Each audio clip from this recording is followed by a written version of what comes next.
So, welcome to the world of artificial intelligence, which is the buzzword, right? And we have seen a lot of changes in our daily lives where we are using these latest technologies and making things easy for human life. So, in this first session, we are going to understand the history about these things and try to understand what the idea was initially initiated by a lot of mathematicians, and after that how uh, the future is, right? So a lot of things we are going to talk about here. Now we know that this whole concept of artificial intelligence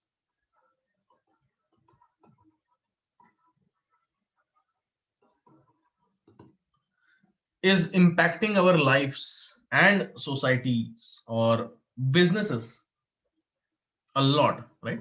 It's impacting a lot in our daily lives, our societies, businesses, and this has started in year 2012, and now it is extremely popular, right? It's a next big thing is what people say. But here, before we jump to the understanding of various algorithms, it will be a very good way to start and understand the roots of this entire history, right? Roots of this entire technology, basically. So, to talk about that, the very first concept which we will understand today is known as perceptron, which is a simple neural network based model developed by Rosenblatt in 1957. So this idea was actually implemented in year 1957, which we are using now. This happened because after the Second World War, right? After the Second World War, lot of study and research happened, right? Lot of studies and researches happened at that point in time by the to basically create one intelligence system. The purpose of this idea comes because I want, like, after the Second World War, they basically want to create one intelligent system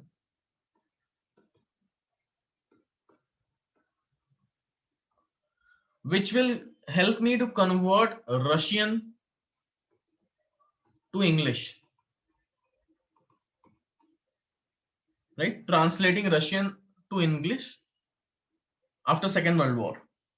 So for that, a lot of studies and research happened, and they wanted to create one intelligence system.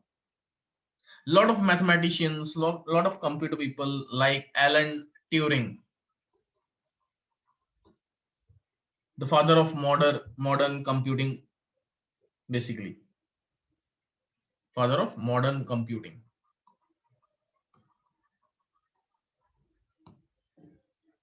are working on this thing.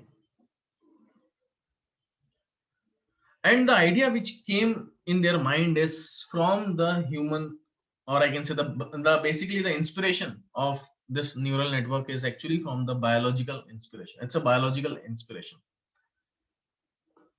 At that point in time, they thought of, like, they had an idea, the vague understanding that how the human brain works, or not only human, in fact. So basically, this was a biological inspiration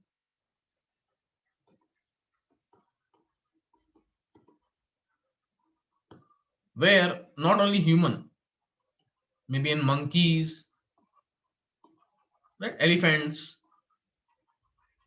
ants, how the brain of these animals work.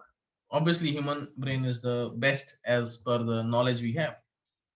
As per us, human are the best. So there was a very vague understanding that how brain actually works.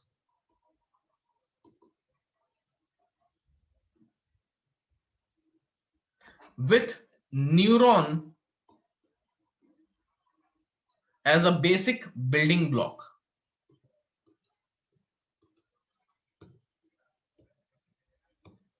Neuron as a basic building block. So basically, let's try to understand through an image, which will help us understand about it. So this is, let me zoom in. So this is what the brain looks like. So basically, this is my neuron, the inner cell. These are my dendrites. These are my dendrites. And this is my axon. So what they thought, like basically this is like my inputs, right? These are my inputs to the nucleus or to the neuron basically. And when I will get various inputs from different sources, I process that and then I do the reaction. I have some reaction of that. For example, let's say I touched a hot plate. When I touch my hot plate is one of the inputs. Obviously, my brain, the neuron, will perform some action on that. Obviously, I cannot touch the hot plate. It is going to be burning. So I'll immediately do one action that I will remove my hand from there. So that is my output. That is my output. So on the same concept of this human brain structure, they thought of why not we will put various inputs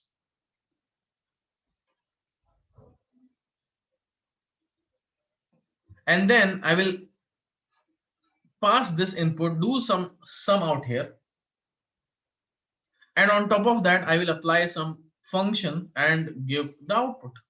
So basically that is the idea, that is the core idea. Some of the inputs may be important for me, some of the inputs may not be important for me. And how will I understand that? Through the weights. I will assign the weights to every inputs. And that is what we were doing in the regressions also, right? If you guys remember, we discussed about logistic regression where we had the weight vector. For every feature, we have different weights. Which feature is important, which feature is not important, based on that we are assigning the weights. So here also, we have some of the inputs have more importance, some has less importance. Here the weights gonna help me to decide which are the features important for me. So basically the guy Rosenblatt, the mathematician,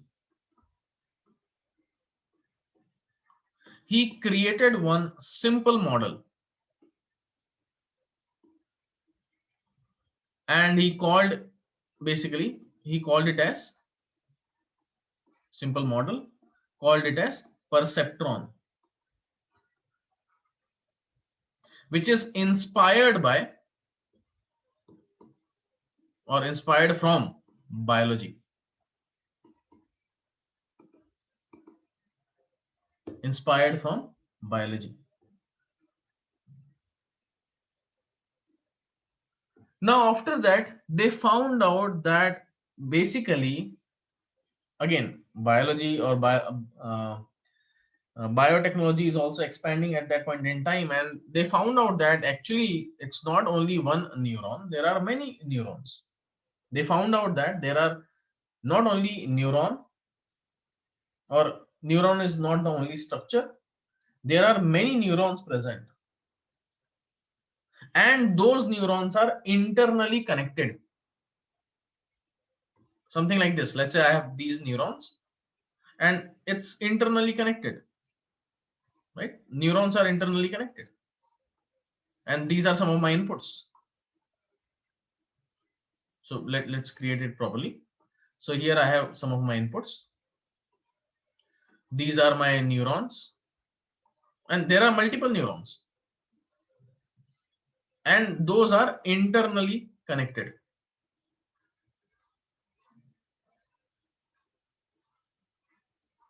Right? It's like a network.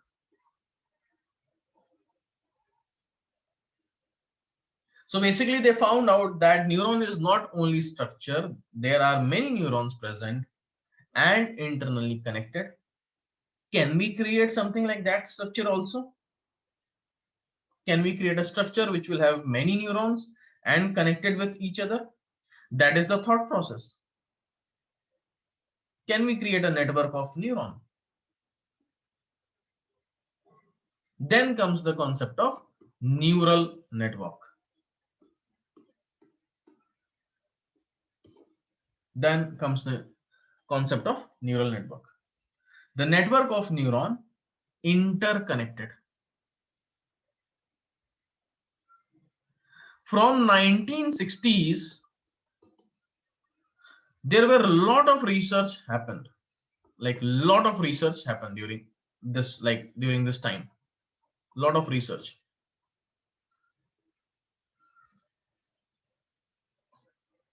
In 1986, when I was born actually, right? At that point. So in 1986, group of mathematicians, one of the person was Jeffrey, let me write it the correct name. So Jeffrey Hinton. I'll use Hinton, right? So Jeffrey Hinton, one of the mathematicians on that group, they come up with the concept of back propagation.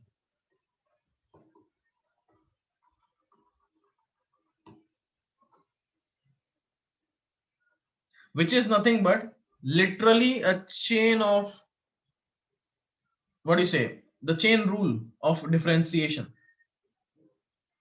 Back propagation is actually nothing but the chain rule of differentiation which they come up with, because the main problem was how will I tune this algorithm, how will I make my network more, what do you say, tuned network.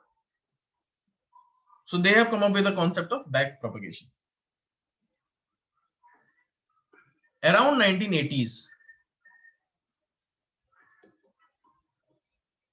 during that point in time, right, this whole area of ANN emerged.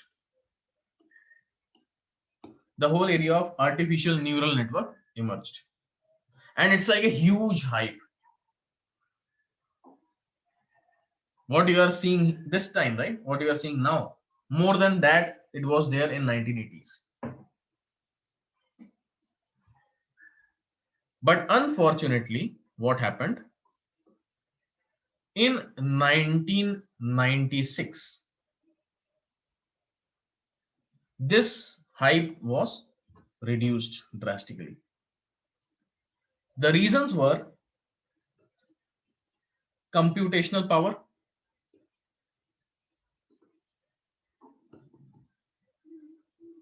and second is not enough data. So basically that boils down to my hardware cost, right? That is the problem, my hardware cost. There was not much computational power with us and not enough data, so it did not emerge at that point in time. So around 1990s, there was a dry period. There was a dry period around 1990s, which is also sometimes termed as AI winter, where funding of the AI projects stopped, because obviously there was a problem of computation power and all. So I cannot do much because that is the big cost. I cannot afford that. One of the very heavily investor which is nothing but US Department of Defense.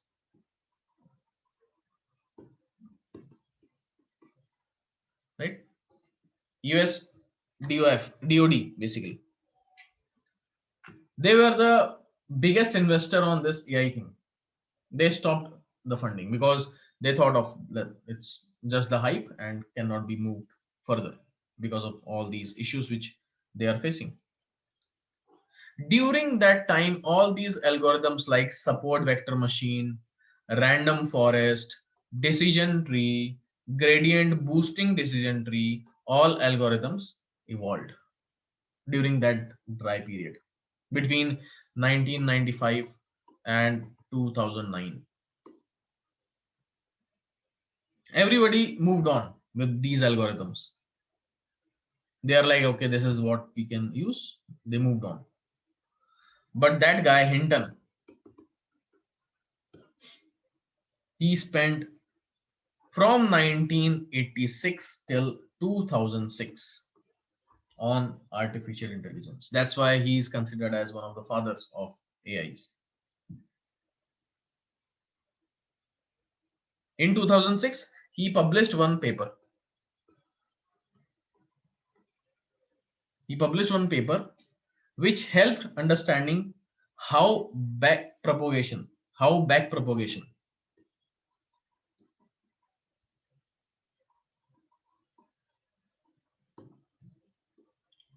will work better.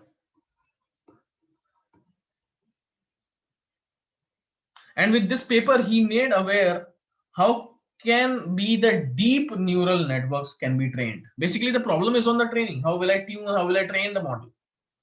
So in this paper, he actually came up with an idea that how can the deep neural network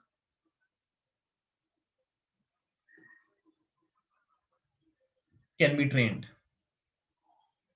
and which is the foundation of my deep learning, which is the foundation of the deep learning. But at that point also, people did not take that seriously. At that point also, people did not take that seriously. But the wave was started. In 2012, things changed. Right? In 2012, things changed. I was working for Capgemini at that point in time, or maybe I think I was working for Tech Mahindra. I'm not sure where I was working, but I started hearing about these things. At that point, I was also not very much keen to understand these technologies, but then we started getting some of the POCs and started implementing that. So then when I joined Deloitte in 2013, then actually these things, as I told multiple times to many of my students that in 2013 we started all these things already. People are talking about this, but we started because Deloitte is a dynamic company. They wanted to be ahead of the curve, and we started working on, obviously machine learning was there, but we started implementing some of the deep learning concepts also, not at the larger scale, but yes, for the internal proof of concepts and all those things. So things changed in year 2012. What happened is that basically there is a competition called ImageNet, which is from the team of Stanford. They conduct this competition. They create a very huge data set of few million records of image data basically. Right? They create a big data set with few million records, a few million files. And the purpose of ImageNet competition is to detect the object in the image. Detect the object in the image. That is the whole competition is all about. Till 2012, people were using the existing algorithms, support vector machine and whatnot. And the error which they get, or which they were getting at that point in time, this team used to try to fix that error. That is the whole idea. Basically, they get the lot of what do you say, participants, they apply on this competition, and the error which they got, this team used to fix that error so that they can very well tune their algorithm, right? So it's a learning for them also. But one of the teams actually used deep neural network, because that was already evolved. It was on the wave was already going on. So deep neural network is what they used, one of the teams.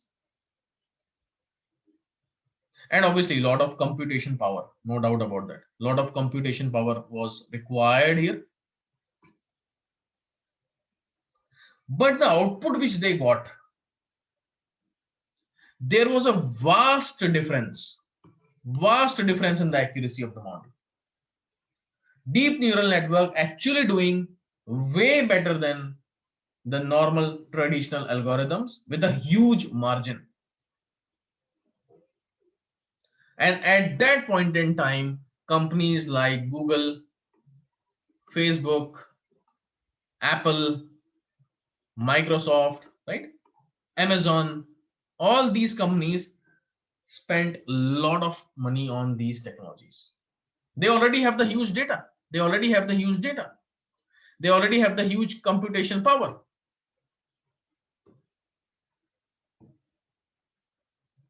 Since 2012, these are the days, or I can say the golden days for artificial intelligence and deep learning. And that is why we say deep learning is the next big thing. Voice assistants like Cortana, Google Assistant, Alexa, Siri, all are powered by deep learning algorithms. Self-driving car from Tesla, Waymo, one of the Google's subsidiary, Tesla cars, Waymo cars, all are driven by deep learning. Skin cancer detection using smartphones, powered by deep learning. Your mobile phones these days, right? Face detection to open up the switch, to open up your or unlock your phone. What is that? Powered by deep learning.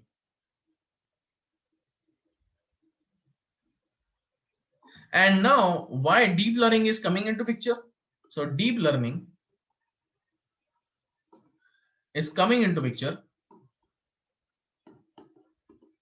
because of three reasons. One is lot of data already we have, lot of computation power,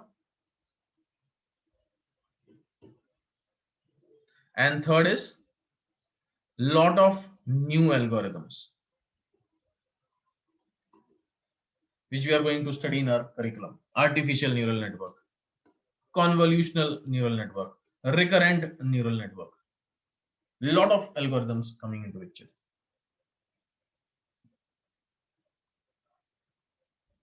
So that is the whole history of this entire big thing. Now, how this neuron works, or how this particular biological neuron works, let's try to understand this. Here you can see I have some of the dendrites. Some of the dendrites are thinner, some of the dendrites are thicker, right? So basically, these are my inputs. As a human, if I think, suppose we are from India, if we think about snowfall, we will not able to identify it better, right? We will not able to visualize that better. Why? Because we were not coming from that background. We are not seeing snowfall on a every winter. On every winter, we don't see that. However, someone from Europe, Norway, Sweden, they are able to understand what snowfall is. They trained on that. Their mind is trained on that. Languages. We know our mother tongue, we know English because we are trained on that. But if someone will come and speak in French or Japanese, we will not able to understand what he's talking about because my mind is not trained on that. So basically, the what do you say? So basically, let's say this is my Japanese as an input. There is no connection of Japanese language with my brain's neuron. There is no connection at all. For snowfall, I must have seen snowfall in some of the north regions of India. I have a vague idea how it looks like. So I may have a dendrite, thinner weight. However, I know what is the Mumbai rains are, right? I have a very good idea about it. So I may have a big, thick dendroid there. So here the weight is more. So more weight, as those inputs matters more than the other weights, or more weights as a human, because we have more experience on that thing rather than other things. If someone will tell me play cricket, I will able to do that. I will play well. I can do well on that. But if someone will ask me to play football, I know how to play it, but I may not do well there. So because my neuron is not trained on that, right? There is no connection properly built.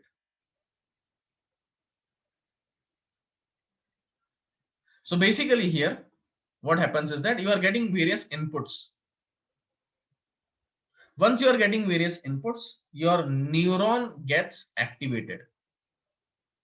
As I mentioned, I touch the hot plate. My neuron will get activated and I will do an action. I'll remove my hand from the hot plate.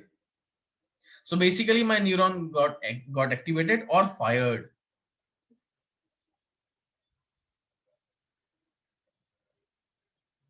If there is enough input.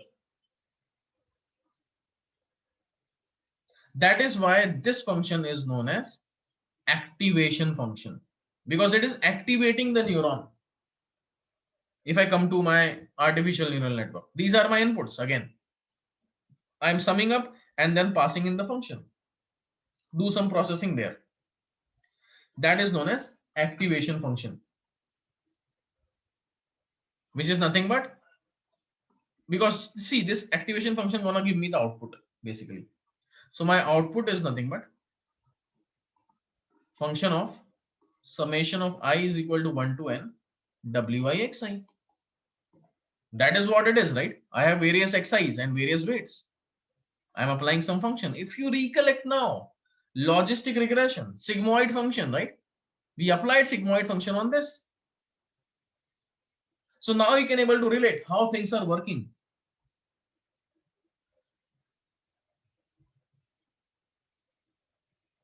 So basically, now here, this is what my neuron is. Like this is my inputs, this is my neuron. I'm activating the function with some function of mathematics and giving the output. This same output will go to other neurons, right? If I'm talking about multiple layers or neural networks, that is how it works. So basically, this is whole thing inspired by the human brain. As I already gave many examples, whether I know Hindi or French, I don't know French, I know Hindi. So my neuron is well activated, or I can say well built. The dendrite is well built on Hindi, but not on French. There is no connection at all. Snowfall, high temperature, right? Touching a hot plate, we discussed. So some of the connection will be weaker for me, and some of the connection will be stronger for me, as per my experiences. Some of the learnings we used to some of the learnings we use a lot in our day-to-day work will have a more weight. Why we say that do practice, it will be well for us. We do practice so that my weight of that android will become stronger. If suppose, let's say I learn one English word, right? I learn one English word. For a few days, I am able to recollect that word. But if I don't use it much, I am not actually getting the experience of that word. And if I am not getting the experience of that word, that means obviously the weight gonna be less. You may forget that over the period of time. This is the image of a newborn baby. The brain, basically, we have a brain, right? So it's a front part of the brain, basically. Some cells of the front part of a brain, microscopic image. When the baby is a newborn, you can see that this is what my neurons are. And it's not well connected. Just inputs, some of the outputs are there, some of the outputs are not well connected. You can see here some outputs are well connected. Here there is no connection between this neuron and this neuron. There is no connection between this neuron. So it's like very new, because the newborn may not have much experiences. He just born, that's it. Whatever he knows little bit by seeing is what he is getting. So here the network is not fully built in his brain or her brain. But as and when the age increases, he learns a lot of things. Let's say in first 6 months, parents say, please call me Papa, Mama, and all those things, right? So he's trying to learn all these things, watching a lot of things, seeing a lot of things, going outside, seeing animals, birds, whatnot, trying to understand. It started connecting the networks. Now brain is getting developed. When it becomes 2 years, it further develops. It further develops. Some of the relations you can see are more darker. Maybe he's using that a lot. Some of the things which like he saw once, so he remembers. Sometimes he may not, because he is not. For example, let's say we went to Kerala 2 years back. My son knew that, but not clearly now, because that he did not go there every day, right? But he knew where his house is. So that will be a stronger dendrite. But which hotel he stayed there, he is not aware of that, because it was not trained. It just once he saw, that's it. Maybe he will go back, he may not able to recollect that, okay, I stayed there. And slowly, these are the chains gonna be stronger. Some of the chains may be removed. I don't know many of my school friends now. Those are like no longer connected, right? So those things are not there in my brain. Over the period of time, when we get old, this network will obviously gonna be something like this. We are not able to recollect the parents, like we are not able to recollect, like the elder parents or the older parents not able to recollect the family members, right?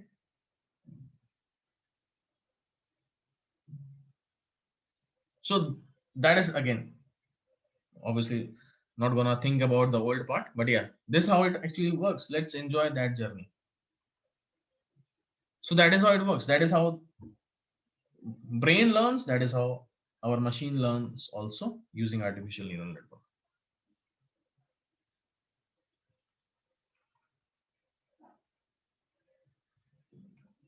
Now I will try to relate this things which we are talking about, right, with a logistic regression. We know logistic regression very well. We learned logistic regression. Now what we will do, we'll try to relate that with artificial intelligence, or maybe the perceptron which we just learned, just got the idea basically. So logistic regression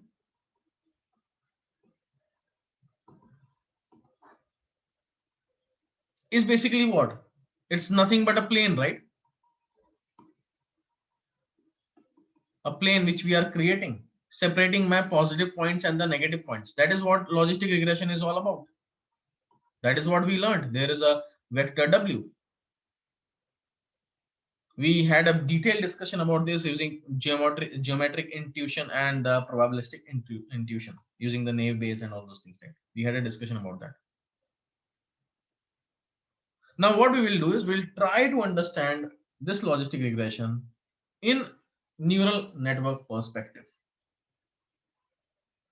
I have my xi, which is my input. I am predicting my yi cap, the predicted value of yi, right? Predicted value of yi. Can I say yi cap is actually nothing but the sigmoid function of w transpose xi plus b? It's a plane, right? Sigmoid function. And if we expand this equation, yi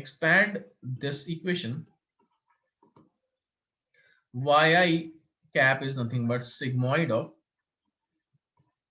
summation of I is equal to 1 to d dimension wj xij plus b, where I have a vector xi, which is nothing but xi1, xi2, xid, and I have a weight vector w, which is nothing but w1, w2, wd. So basically my output is nothing but function of summation of j is equal to 1 to n wj xij, and that is what we saw somewhere here, right? That is what we saw here, the function.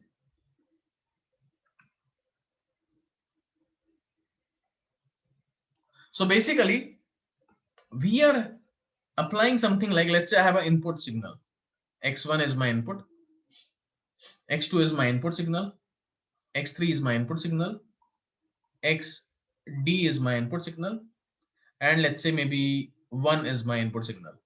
I'll come to this one also, and I have the weight associated with that.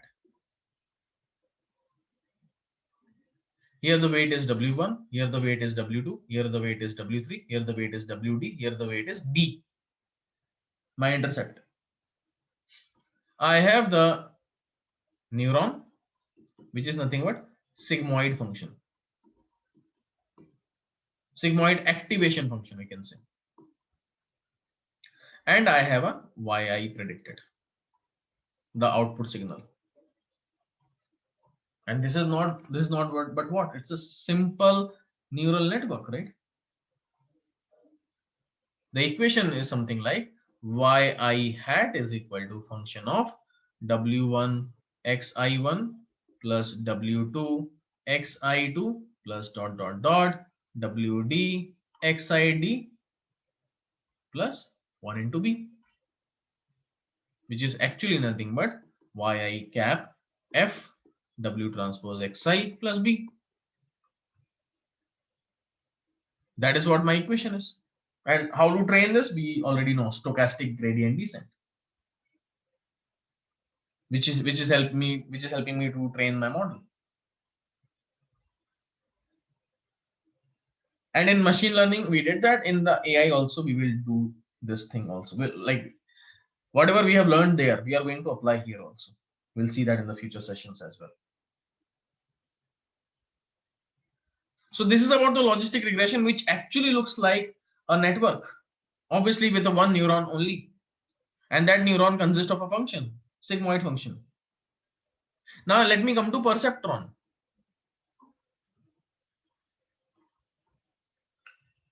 which is developed by Rosenblatt, is one of the basic neural network based model. There also I had x1, x2, x3, xd, and 1. I had w1 as a weight, w2 as a weight, w3 as a weight, wd as a weight, b as a weight. I have a neuron with activation function, and I'm getting the output of yi cap. And here my activation function is not sigmoid function. It's a normal perceptron, simple perceptron. Here the activation function is nothing but function of x is equal to 1 if w transpose xi plus b is greater than 0, 0 otherwise.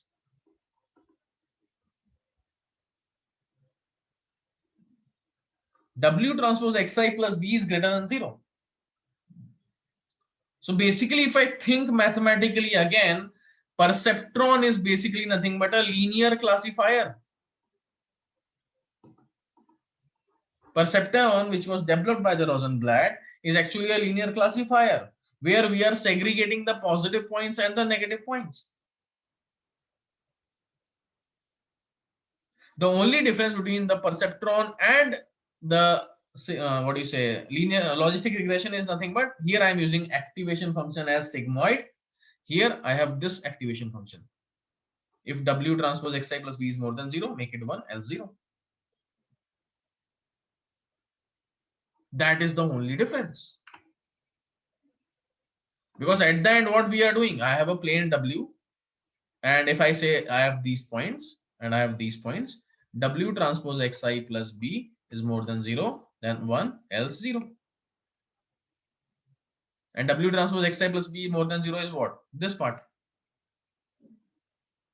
Less than 0 is this part. And that is the whole idea of the perceptron. So the only difference between the perceptron and logistic regression is just the activation function. Here I had the sigmoid, here I had just a linear classifier. If W transpose xi plus b is more than 0, then it's a class 1, else class 0. That's it.